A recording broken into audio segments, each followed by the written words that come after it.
اس وقت سربراہ سنی اتحاد کونسل حامد رضا صاحب نے بھی جوائن کیا ہے۔ السلام علیکم حامد رضا صاحب، بہت بہت شکریہ آپ کے وقت کے لیے۔ حضرت سب سے پہلے تو فرمائیے گا، یہ فیصلہ ہو گیا آج بانی پی ٹی آئی سے بیرسٹر غور کی ملاقات کے بعد کہ تحریری طور پر حکومت کو مطالبات لکھ کر دینے ہیں؟ جی بسم اللہ الرحمن الرحیم، بہت شکریہ جی۔ دیکھیں، گوہر خان صاحب کا پیغام ہمیں ریسیو ہوا ہے اور اس کے اوپر مطالبات لکھ کے دینے کے اوپر دیکھیں، حکومت نے ہمیں یہ بات کہی تھی جب ہم نے گزشتہ میٹنگ میں یہ بات کہی تھی کہ آپ کے کیا مطالبات ہیں، تو حکومت نے کہا تھا کہ ہماری کوئی ڈیمانڈز نہیں ہیں۔ تو ایز اف ناؤ ہمارا موقف، اور اسی وجہ سے ہم بھی اس بات سے پیچھے ہوئے تھے، اور ایک دو اور محرکات تھے جس کی وجہ سے ہم پیچھے ہوئے تھے۔ ہمارے کچھ ریزرویشنز تھی، کچھ تحفظات تھے، لیکن آج چونکہ خان صاحب کا پیغام ہمیں ریسیو ہو گیا ہے، اس کے اوپر اب بھی مذاکراتی کمیٹی کی میٹنگ ہونی ہے، وہ آج شام کو ہو جائے، رات ہو یا کل صبح ہو، کسی بھی وقت اس کے اندر ہم باقی چیزیں فائنلائز کریں گے۔ لیکن میں نے گزشتہ رات بھی ایک موقف رکھا تھا کہ جب ہم نے حکومت سے پوچھا کہ آپ کی کیا ڈیمانڈز ہیں، تو انہوں نے کہا کہ ہماری کوئی ڈیمانڈ نہیں ہے۔ تو میرا خیال ہے کہ ہم اپنی ڈیمانڈز لکھ کے دینے کے لیے تیار ہیں، لیکن حکومت بھی پھر لکھ کے دے کہ حکومت کی کوئی ڈیمانڈز نہیں ہیں۔ حکومت آپ سے کیا ڈیمانڈ کر رہی ہے حضرت؟ حکومت نے کہا تھا کہ ہماری کوئی ڈیمانڈ نہیں ہے، لیکن ہمیں پتہ ہے کہ جو انہوں نے آگے جا کے مانگنا ہے ہم سے، تو وہ لکھ کے دینا کاغذ کے اوپر کہ ہماری کوئی ڈیمانڈ نہیں ہے۔ دیکھیں حکومت کی یہ ماننا ہے، وہ اسی لیے وہ آپ سے چاہتے ہیں کہ وہ تحریری طور پر آپ لکھ کر دیں کہ وہ یہ سمجھتے ہیں کہ آپ NRO مانگ رہے ہیں، بانی پی ٹی آئی کی رہائی آپ کا سب سے اولین مطالبہ ہے، آپ اس کو لکھ کے دیں۔ آپ دوسری طرف یہ کہہ رہے ہیں کہ حکومت کی اپنی ڈیمانڈز ہیں، اور آگے چل کے آپ کو پتہ ہے فورسی کر رہے ہیں آپ حکومت کیا مانگ سکتی ہے۔ تو کیا آپ دیکھ رہے ہیں کہ حکومت آپ سے کیا ڈیمانڈ کر سکتی؟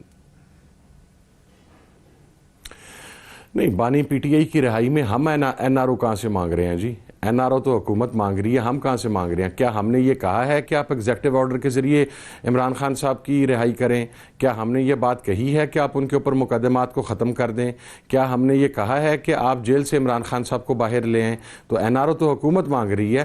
ہم نے یہ کہا ہے کہ عمران خان صاحب اور تمام پولیٹیکل ورکرز اپنے کیسز لڑ کے عدالتی طریقہ کار کے مطابق باہر آئیں گے، ہمیں حکومت سے اس کے اوپر کوئی ریلیف نہیں چاہیے۔ اب جو رہائی کا میکنزم ہے، اس کے اوپر ہمارا نقطہ نظر یہ ہے کہ پروسیکیوشن کا رویہ انتہائی جانبداری پر اور انتہائی سیاسی انتقام پر مبنی ہے۔ مثلا بانی پی ٹی آئی کی ضمانتیں مکمل ہو چکی تھیں، ان کی روبکار جاری ہونی تھی آخری کیس میں اراؤنڈ اے منتھ اگو، اور انہوں نے رہا ہو جانا تھا، لیکن پھر ایک اور جھوٹے پرچے کے اندر ان کا نام شامل کر کے تو دوبارہ انہیں ریمانڈ پہ دے کے تو جوڈیشل کر دیا گیا۔ اسی طریقے سے ہمارے تمام اسیران کا آلموسٹ ریمانڈ مکمل ہو چکا ہوا ہے، اور جب آپ کا ریمانڈ مکمل ہو جاتا ہے تو ملزم کا استحقاق ہوتا ہے آئینی اور قانونی طور پہ کہ اس کی ضمانت ہو جائے۔ لیکن پروسیکیوشن کیا کرتی ہے کہ پنجاب میں جو ہزاروں مقدمات ہیں بوگس، کسی بوگس مقدمے میں نامعلوم افراد میں اس کا نام ڈال کے تتیمہ بیان کے ذریعے نامزد کر دیا جاتا ہے تاکہ ان کو جیل میں رکھنے کے عرصے کو وسیع کیا جا سکے۔ تو ہم پروسیکیوشن کے کردار کی بات کر رہے ہیں۔ یہ بات چونکہ آپ نے اپنے انٹرو میں بھی یہ بات کہی کہ یہ اگر ہم اس کے اوپر رائٹنگ بانی پی ٹی آئی کی رہائی کی بات کریں گے، عمران خان صاحب کی رہائی کی بات کریں گے، تو وہ یہ معاملہ وہاں پر ڈیڈ لاک کا شکار ہوگا۔ تو ہم ڈیڈ لاک کا شکار تو تب ہو اگر ہم کوئی ایگزیکٹو آرڈر مانگ رہے ہوں، ڈیڈ لاک کا شکار تو تب ہو اگر ہم ان سے کہہ رہے ہوں کہ آپ عدالتی احکامات کی خلاف ورزی کرتے ہوئے رہا کر دیں۔ انڈر ٹرائل قیدیوں کی رہائی کا مطالبہ آپ کا پہلا مطالبہ ہے، وہ چارٹر آف ڈیمانڈز جو ہے اس میں پہلا مطالبہ یہ ہے کہ انڈر ٹرائل قیدیوں کو رہا کیا جائے۔ کیا کوئی فہرست آپ نے مرتب کر لی؟ ان کے ٹرائل میرا بھائی ان کے ٹرائل مکمل ہو چکے ہیں۔ انڈر ٹرائل کون ہے سر؟ آپ نے ان قیدیوں کی فہرست مرتب کی ہے سر؟ جی ہمارے پاس ہے فہرست ان کی۔ تو کیا اس فہرست کے اندر ٹاپ کا نام جو ہے وہ عمران خان صاحب کا، ٹاپ آف دا لسٹ جو ہے عمران خان صاحب ہے؟ جی عمران خان صاحب ہیں۔ یہی وہ چیز ہے نا جو حکومت کے لیے باعث تشویش ہے کہ ٹاپ آف دا لسٹ آپ نے عمران خان صاحب کا نام رکھا ہوا ہے کہ عمران خان صاحب کو ریلیز کرے۔ جو پرائمری آبجیکٹو آپ کا ان مذاکرات کا یہ ہے کہ عمران خان صاحب کو ریلیز کیا جائے، اسی سے وہ تاثر دیتے ہیں۔ نہیں، اگین آپ ایک اور بات کریں، عمران خان صاحب کو ریلیز نہ کرے، نہ ہمیں حکومت سے عمران خان صاحب کی ریلیز کی کوئی بات کرنی ہے۔ ہم جو عمران خان صاحب کو جب تمام مقدمات میں ان کی ضمانت مکمل ہو جاتی ہے تو کسی نئے مقدمے میں جو پولیٹیکلی وکٹمائز کر کے ان کو نامزد کر کے دوبارہ ان کا ریمانڈ لے لیا جاتا ہے، اس انتقامی سلسلے کو اور بوگس ایف آئی آر کو روکنے کی بات کر رہے ہیں. ہم حکومت سے عمران خان صاحب کے ریلیز کی بات آن دیز گراؤنڈز نہیں کر رہے. حکومت کیسے ریلیز کر سکتی ہے؟ ظاہرہ حکومت کو کوئی ایگزیکٹو آرڈر چاہیے ہوگا. جیسے میاں صاحب کو جس وقت راتوں رات ایک کاغذ سائن کروا کے بھیجا گیا تھا تو ایک آرڈر کے ذریعے گئے تھے نا. ہم ایسا کوئی آرڈر ڈیمانڈ نہیں کر رہے. عمران خان صاحب اپنے تمام کیسز کو فیس کریں گے. ہم صرف یہ کہہ رہے ہیں کہ جب ان کی 150-200 مقدمات میں ضمانت مکمل ہو جاتی ہے یا وہ مختلف کیسز میں بے گناہ ڈکلیئر ہو جاتے ہیں تو پھر ایک نیا پرچہ اٹھا کے ان کے اوپر ڈال دیا جاتا ہے. یہ نئے پرچوں کے اندراج کا سلسلہ رکنا چاہیے. پروسیکیوشن کا رویہ اس کی اصلاح کی بات کر رہے ہیں. ہم کو عمران خان صاحب کی جیل کے دروازے کھولنے کی بات نہیں کر رہے. دیکھیں نیب لا کے اندر جب امینڈمنٹ ہوتی تھی تو اس وقت پاکستان تحریک انصاف اس امینڈڈ لا کو اٹھا کے پرچے کو لہرا کے کہتی تھی کہ دیکھیے حکومت ہم سے این آر او مانگ رہی ہے کہ آپ اس پہ ہمارے ساتھ تعاون کیجیے. تو اب اسی طرح سے یہ حکومت آپ سے کہہ رہی ہے، آپ اپوزیشن میں ہیں کہ آپ این آر او مانگ رہے ہیں، تو یہ ظاہر ہے پولیٹیکل سٹیٹمنٹس تو ہوتے ہیں، نیریٹیوز تو ہوتے ہیں، لیکن یہ بہت اچھی بات ہے کہ کمیٹی کے اندر بیٹھ کے علی امین گنڈا پور صاحب نے اس بات کا اعتراف کیا تھا کہ ہم لوگوں سے بھی غلطیاں ہوئی ہیں اور انہوں نے اس چیز کو مانا، جس سے ایک تاثر ملا کہ فلیکسیبلٹی کہیں نہ کہیں موجود ہے. تو آپ کو لگ رہا ہے کہ آپ کا جو چارٹر آف ڈیمانڈ ہے وہ حکومت تسلیم کر سکتی ہے یا کہیں کوئی بریدنگ سپیس کو روم اویلیبل ہے پی ٹی آئی کے لیے؟ I'm so grateful to you. آپ نے علی امین صاحب کی بات کی، لیکن آپ نے بھی اب جانبداری کا مظاہرہ کیا ہے. جو حکومتی سطح کے اوپر لوگ بیٹھے ہوئے ہیں حکومتی کمیٹی کے اندر، انہوں نے جو ہمارے پارلیمنٹیرینز کے فزیکل ٹارچر کی غلطی کو تسلیم کیا ہے. اگر آپ علی امین کو کوٹ کر رہے ہیں تو پھر دیانت کا تقاضا یہ تھا کہ آپ ان کو بھی ساتھ یہ تو بہت اچھی بات ہے. اور آپ یہ کہتے کہ حکومتی کمیٹی نے بھی بات کی نا، تو سر بہت اچھی بات سر، پھر آپ دونوں سائڈ سے کریں نا. آپ کی گفتگو سے پھر یہ اینگل تو نہیں آنا چاہیے نا کہ اور علی امین نے جو بات کی تھی، علی امین گنڈا پور نے رانا ثناء اللہ کے کیس کے بارے میں بات کی تھی کہ وہ کیس ہماری حکومت میں جو درج ہوا تھا اس وقت D G N F A نے ہمیں یہ کہا تھا کہ ہمارے پاس ویڈیو ایویڈنس موجود ہے. وہ ویڈیو ایویڈنس پروڈیوس نہیں کر سکے تو وہ ہمیں اس کے اوپر سٹینڈ لینا چاہیے تھا. یہ بات علی امین صاحب نے کہی تھی. یہی بات دوسری سائڈ سے بھی کہی گئی ہے ہمارے پارلیمنٹیرینز کے ٹارچر کے اوپر. تو میرا خیال ہے کہ وہ آپ بھی اس کے اندر مہربانی کریں، ذرا ہاتھ کھولا کریں. صحیح چیز جو ہے یہ تو بڑی اچھی بات ہو گئی، دونوں طرف سے فلیکسیبلٹی موجود ہے. تو آپ کو لگتا ہے کہ یہ ٹھنڈی ہوا کا جھونکا ہے اور الٹیمیٹلی کنکلوسیو ہوں گے مذاکرات؟ کیونکہ بہت سے لوگ تاثر یہی دیتے ہیں نا جی کہ حکومت کے پاس کوئی مینڈیٹ نہیں ہے یا یہ حکومت جو ہے وہ غیر سنجیدگی کا مظاہرہ کر رہی ہے. حکومت آپ سے کہتی ہے کہ نہیں یہ لوگ غیر سنجیدگی کا مظاہرہ کر رہے ہیں. تو آپ تو کیونکہ کمیٹی میں جب آبویسلی جب بیٹھے ہوئے ہیں تو آپ کیا ماحول دیکھ رہے ہیں کہ کیا یہاں سے کوئی راستہ نکل سکتا ہے؟ اچھا چلیں میں اس کا فیصلہ آپ سے کروا لیتا ہوں. میں نے خود گزشتہ رات کہا کہ اب ڈیڈ لاک ہو چکا ہوا ہے اور عمران خان صاحب کو بتایا گیا کہ حکومتی ٹیم ابھی تک ہماری ملاقات نہیں کروا سکی. نمبر 1، اگر آپ مجھے یہ بتائیں کہ حکومتی ٹیم ہمارے ساتھ کمٹمنٹ کر کے گئی تھی اور 6 دن گزرنے کے باوجود ہماری ملاقات نہیں کروا سکی تو کیا ہماری یہ بات صحیح نہیں ہے کہ حکومت کے پاس اختیارات نہیں ہیں؟ نمبر 1، اس کا فیصلہ اب دیانتداری سے آپ جواب دیں گے مجھے. اور کمٹمنٹ کے باوجود. نمبر 2، جو عمران خان صاحب نے بات کی ہے، جب ان کو یہ بتایا گیا کہ اس طریقے سے مذاکرات تعطل کا شکار ہو سکتے ہیں تو عمران خان صاحب نے کہا کہ لکھ کے دے دو انہیں، جوڈیشل کمیشن کی ڈیمانڈز انہیں لکھ کے دے دو، اسیران کی رہائی ساتھ آگے لکھو. آئینی اور قانونی طریقہ سے ہم کو ڈیل ڈیمانڈ نہیں کر رہے.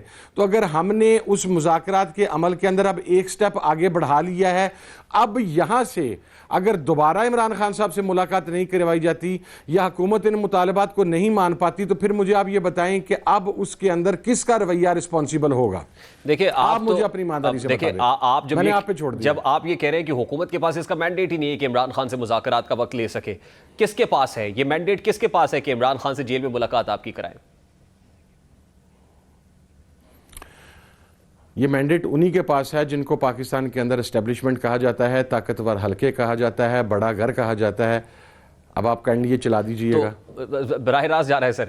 کیا آپ چاہتے ہیں کہ براہ راست وہی سٹیک ہولڈرز آپ کے ساتھ بیٹھے ہوئے ہوں؟ کیونکہ فیصلہ تو ان کے پاس ہے، فیصلے کا اختیار تو ان کے پاس ہے، حکومت بے اختیار ہے ایز پر یو سے. نہیں سر، ہمیں دیکھے کوئی اعتراض نہیں ہے کہ وہ اگر ظاہر ہے چیف ایگزیکٹو پرائم منسٹر ہے, یہ حکومت جسے ہم مانتے نہیں ہیں دس وے اور دیٹ وے, بہرحال وہ گورنمنٹ کے اندر ہیں, وہ اقتدار کے مسند پہ براجمان ہیں, اگر وہ ان کو آن بورڈ کر کے مذاکرات کر رہے ہیں تو یہ حکومت کا پریوگیٹو ہے, ہم اس کے اندر کو اپنی ٹانگ نہیں پھنسانا چاہتے.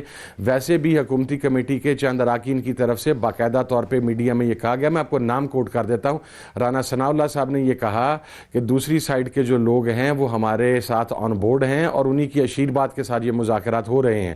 تو جب وہ یہ بات کر رہے ہیں, ہم نے تو اسی ان کی بات کے اوپر ریلائی کرتے ہوئے ہم مذاکرات کے اندر بیٹھے تھے کہ اس سائڈ کو جو انگیج کرنا تھا, اگر حکومت اس سے انگیج کر چکی ہوئی ہے تو ٹھیک ہے, ہم مذاکرات کرتے ہیں. تو کسی جگہ پر آپ نے یہ ریکویسٹ بھی کیا تھا حکومت سے کہ ان کو بھی شامل کر لے اسٹیک ہولڈرز کو براہ راست مذاکرات میں؟ نہیں جی, ہم نے کوئی ریکویسٹ نہیں کی جی ان سے. اچھا اب دیکھیے عابد صاحب, آپ نے یہ کہا کہ ظاہر ہے فلیکسیبلٹی مذاکراتی کمیٹی دونوں سائڈ سے دکھائی گئی, تو کیا وجہ ہے کہ پھر بعد میں عمران خان صاحب کے ٹویٹر ہینڈل سے ایک ٹویٹ ایسی ہو جاتی ہے جس میں, اور پھر آپ یہ سمجھتے ہیں کہ وہ جو طاقتور حلقے یا کنسرنڈ کوارٹرز ہیں وہ بھی آن بورڈ ہیں, رانا ثناء اللہ صاحب یہ کہتے ہیں کہ ان کی گرین سگنل سے ہو رہا ہے, تو پھر انہی کو ہدف تنقید بنایا جاتا ہے عمران خان صاحب کے ٹویٹر ہینڈل سے؟ سر مذاکرات سٹارٹ ہو جاتے ہیں, وہ طاقتور حلقے آن بورڈ ہوتے ہیں, اس کے بعد D G I S P R صاحب ایک پریس کانفرنس کرتے ہیں اور پھر ہمیں ہر چیز کا مورد الزام ٹھہرا دیتے ہیں. اس کے بعد D G I S P R جو ہیں وہ لاہور جاتے ہیں, وہاں پر صحافیوں کے ایک ڈیلیگیشن کے ساتھ ملاقات کرتے ہیں اور پھر اپنے اسی بیانیے کو یا اسی بات کو دہراتے ہیں. تو اگر مذاکرات کے عمل کے اندر ان کی طرف سے بیان بازی کا سلسلہ ابھی بند نہیں ہو سکا تو پھر آپ ہم سے کیسے ڈیمانڈ کر سکتے ہیں کہ ہم بند کر دیں؟ سر دیکھیں, وہ جو کچھ D G I S P R نے کہا, ظاہر ہے وہ 9 مئی کے اوپر ان کا ایک سٹانس ہے, جو پرنسپل سٹانس ہے اور پرنسپل پوزیشن ہے, وہ تو پبلک ڈومین میں بھی جہاں ملاقات ہوئی جس جگہ پہ ظاہر ہے ہم بھی اس کے عینی شاہد ہیں, لیکن وہ تو پرنسپل سٹانس 9 مئی میں. اور جب ان سے پوچھا گیا کہ بھئی آپ کا کوئی پولیٹیکلی سارے معاملے میں, انہوں نے کہا جی we have nothing to do with politics, ہمارا اس میں کوئی عمل دخل نہیں ہے, یہ تو حکومت نے کر رہے ہیں اور حکومت کا پروگیٹو ہے جس طرح سے آپ نے کہا, تو اس میں تو بالکل وہ کسی جگہ پر موجود نہیں ہے. میں ان کے بیان کو ویلکم کرتا ہوں that they have nothing to do with politics. یہ بڑا حوصلہ افزا بیان ہے. تو حامد رضا صاحب, آپ کیا دیکھ رہے ہیں آنے والے دنوں میں؟ کیا آپ ایکسپیکٹ کرتے ہیں کہ یہیں سے عمران خان صاحب کے گرد جو کیسز کا شکنجہ ہے یا پاکستان تحریک انصاف اگر پولیٹیکلی وکٹمائز ہو رہی ہے تو کہیں نہ کہیں کوئی بریدنگ سپیس مل سکتی ہے؟ سر اگر نہیں ہو رہی, کنفرم ہو رہی ہے, آپ میرے ساتھ چلیں, آپ کی ٹیم, آئی وش کہ آپ اپنی ٹیم میرے ساتھ لے جا سکیں.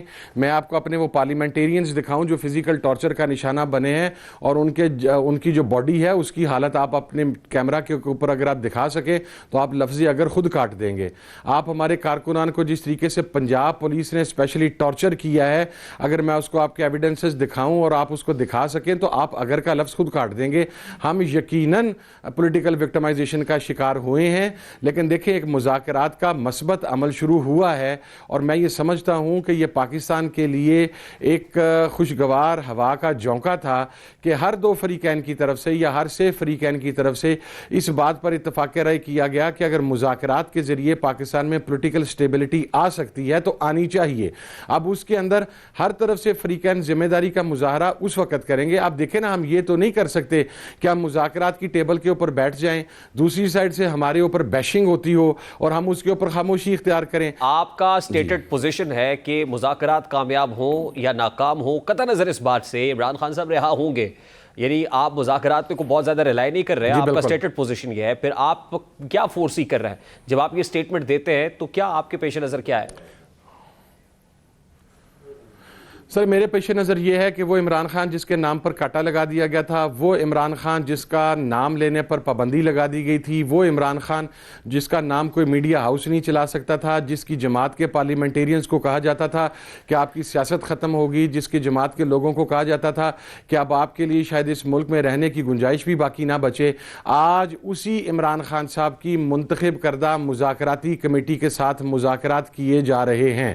آپ نے اس عمران خان کو سے لے کے توشہ خانہ سے لے کے 9 مئی سے لے کے 26 نومبر سے لے کے کبھی کسی اے ٹی ایم کے اندر, کبھی کسی بلوے کے اندر, کبھی کسی چیز کے اندر نامزد کر دیا. اب تو آپ کے پاس اس کے خلاف نامزد کرنے کے لیے کوئی ایف آئی آر بھی نہیں بچی. جو آپ کی سب سے لیتھل اس کے خلاف ایک چارج شیٹ تھی سائفر کی, اس کے اندر وہ ہائی کورٹ سے بری ہو چکے ہیں. توشہ خانہ کے اندر ان کی سزا معطل ہو چکی ہوئی ہے. القادر کے اندر اگر آپ سزا سنائیں گے بھی تو میری الفاظ لکھ لکھ لیں یہ 2 ہیئرنگ سے زیادہ یہ ہائی کورٹ میں سسٹین نہیں کر پائے گی یہ سزا اگر آپ سناتے بھی ہیں.